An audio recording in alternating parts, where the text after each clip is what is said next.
rambling 2-hour statement, Chikatilo described himself as a man robbed of his genitals. Born impotent, Chikatilo claimed to be cursed by a lifetime of sexual frustration that had eventually driven him to murder.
Spree, final justice came swiftly.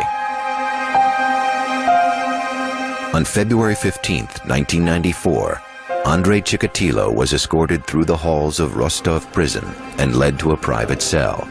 There he was executed by a single shot behind the right ear. In the annals of crime, Andrei Chikatilo is undoubtedly one of the most sadistic killers ever to live, and he got away with murder for more than 12 years. People were starving. There were outbreaks of mass cannibalism in Russia that were caused simply by hunger. Reports of cannibalism became so frequent, they developed into a kind of folklore. A typical family cannibalism story. My aunt was arrested because she had somebody over for a meal, and there were fingertips floating in the soup. As a young boy, Andrei's own mother told him such a grim tale about a horrific event that had supposedly happened just before he was born. His mother used to tell him stories that his older brother was cannibalized because of the famine that was taking place. She constantly used it as a warning: don't go out and play after it's dark. They'll grab you and eat you just like they did to your brother Stepan. He bought a second secret house for himself. It was a dilapidated three-room shack on a quiet backstreet called Mezhevoy Lane, and it was the perfect setting for murder.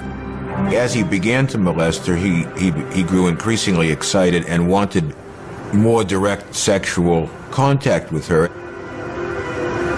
He was unable to perform sexually, so he used a knife instead.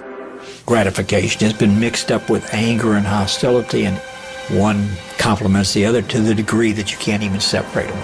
He became intensely excited and even would spontaneously ejaculate during that mutilation that had taken place. Chikatilo admitted making the incisions, admitted removing the uterus, but would never quite cop to the fact that he ate the uterus. He said, "I liked to nibble on it. They were so pink and springy." Those were the words he used. Perhaps the final judgment on the life of Andrei Chikatilo was written by the killer himself, an expression of guilt and self-loathing that at the same time hints at his gruesome, violent nature. And now my brain should be taken apart, piece by piece, and examined, so there wouldn't be any others like me.